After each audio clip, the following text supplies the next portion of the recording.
नमस्कार. सुजान संगोपनमध्ये आपले स्वागत आहे. लहान मुलांना औषध पाजणं हे कधीकधी खूप अवघड टास्क होऊन जातं. बऱ्याचदा लहान मुलं औषध पिल्यानंतर उलटी करतात किंवा त्याच्या उग्र वासामुळे चवीमुळे लहान मुलं औषध पिण्यासाठी राडारड टाळाटाळ चिडचिड करतात.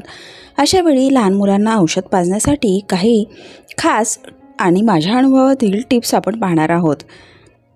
आणि त्या पद्धतीने जर तुम्ही प्रयत्न केला तर नक्कीच तुमचं बाळ कुठलीही चिडचिड रडारड न करता सहज औषध पिईल आणि त्याचे योग्य ते परिणाम बाळाच्या तब्येतीवरती होण्यासाठी मदत होईल. सुजान संगोपन या चॅनलवर आपण बाळाच्या विकासातील असेच उपयुक्त माहितीचे व्हिडिओज पाहू शकता. त्यामुळे चॅनलला सबस्क्राईब करा, व्हिडिओ आवडला लाईक कमेंट शेअर करा. बऱ्याचदा लहान मुलांना औषध देणं अगदी आव्हानात्मक काम ठरू शकतं. औषधाचा उग्र वास, कडवट चव आणि औषधाबद्दलची भीती यामुळे बरीच लहान मुलं औषध घेणं टाळतात. अशावेळी रडणं, चिडचिड करणं, तोंड न उघडणं या गोष्टी लहान मुलांकडून प्रतिकार करण्यासाठी केलेल्या दिसून येतात. अशावेळी पालकांनीही जर त्यांना जबरदस्ती केली, आरडाओरडा केला तर हे काम अधिकच कठीण झालेलं दिसून येतं.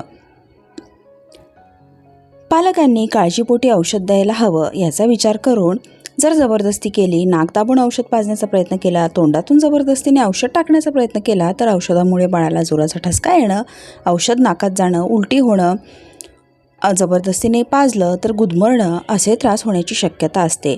त्यामुळे अधिकच त्रास बाळाला आणि पालकांनाही होऊ शकतो. अशावेळी जबरदस्ती, आरडाओरडा, चिडचिड अजिबात करू नका. योग्य पद्धतीने बाळाला औषध द्या, म्हणजे औषधाचा उग्र वास, चव याचा त्रास बाळाला होणार नाही आणि औषधही व्यवस्थित घेईल. आजच्या व्हिडिओमध्ये आपण त्यासाठी खास टिप्स आणि ट्रिक्स पाहणार आहोत, जेणेकरून कोणतेही त्रास बाळाला आणि पालकांना न होता सहज योग्य पद्धतीने औषध आपण बाळाला देऊ शकतो.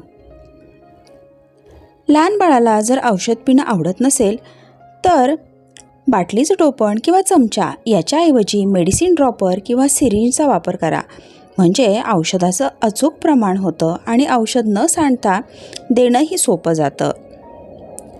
बाजारामध्ये अशा पद्धतीचे मेडिसिन ड्रॉपर किंवा सिरिंज उपलब्ध आहेत किंवा मी इथे ते प्रोडक्ट टॅग केलेले आहेत, त्यावरती क्लिक करून तुम्ही ते खरेदीही करू शकता. बाळाला औषध झोपून पाजू नका, त्यामुळे बाळाला औषध सहज घेता येत नाही. अशावेळी औषधाचा उग्र वास जास्त वेळ तोंडात राहतो आणि त्यामुळे उलटी होणं, नाकात औषध जाणं असे त्रास होण्याची शक्यता असते. त्यामुळे बाळाला शांत बसवून मगच औषध द्या किंवा बाळाचं डोकं साधारण 45 ते 80 अंश कोणामध्ये वरती उचलून मगच औषध पाजा. अगदी झोपून बाळाला औषध देण्याचा प्रयत्न करू नका. औषध देण्यासाठी मेडिसिन ड्रॉपर किंवा सिरिंजचा वापर केला तर औषध देणं सोयीस्कर होतं. या ड्रॉपर किंवा सिरिंजच्या मदतीने गालाच्या कप्प्यात किंवा जिभेच्या खाली किंवा जिभेच्या थोडेसं मागं हळूवार औषध सोडा, म्हणजे जास्त चव जाणवत नाही आणि औषध सहजपणे जिभेच्या जास्त संपर्कात न येता बाळाला गिळताही येतं.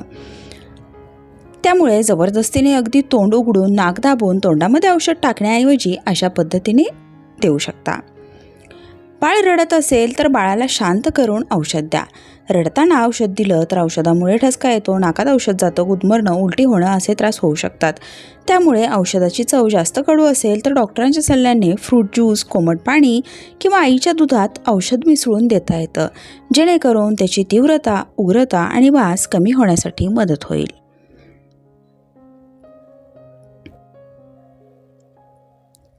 औषधाची चव जास्त कडवट असेल तर औषध पिल्यानंतर बाळाला गूळ, साखर, मध किंवा आईचं दूध द्या, जेणेकरून तोंडातील चव कमी होण्यासाठी मदत होईल. औषध देताना हात स्वच्छ धुणं, औषधाची बाटली व्यवस्थित हलवून मिक्स करून मग देणं, औषधाचं योग्य प्रमाण देणं गरजेचं असतं. या गोष्टींकडेही विशेष लक्ष द्या. औषध देताना मूल जर जास्त हातपाय झटकत असेल, ढकलत असेल तर कपड्यामध्ये बाळाला हलके गुंडाळून कुशीत घ्या आणि मग औषध पाजा. तोंड बंद करत असेल तर हलके ओठ उघडून ड्रॉपरच्या साहाय्याने गालाच्या कप्प्यामध्ये औषध सोडा, म्हणजे बाळाला ते व्यवस्थित पिता येतं.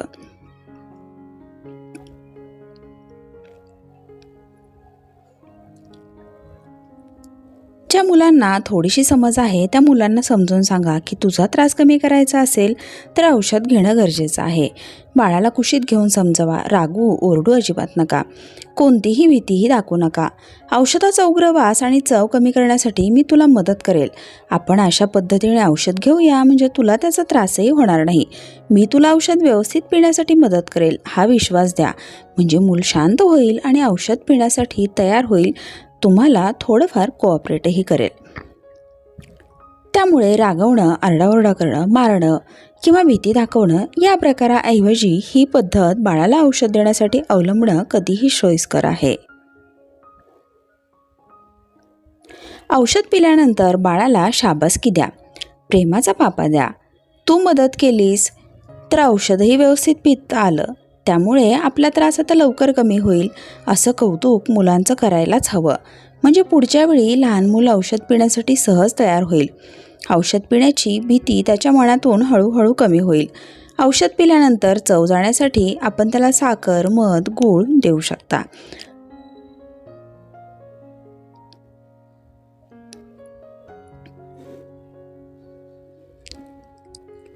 औषध पिण्यासाठी लहान मुलांना रागवणं, भीती दाखवणं, कोणतंही आमिष देणं, मारणं असे प्रकार कधीही करू नका. रडताना औषध देण्याचा प्रयत्नही करू नका. औषध देण्यासाठी नाक दाबून तोंडातून औषध सोडू नका. औषध पिल्यास लगेच उलटी होत असेल तर डॉक्टरांच्या सल्ल्याने अर्धा तास आधी उलटी न होण्यासाठीचं औषध द्या, म्हणजे बाळाला परत असे त्रास होणार नाहीत. औषधाची योग्य मात्रा, योग्य वेळ, जेवणापूर्वी किंवा जेवणानंतर व्यवस्थित द्या.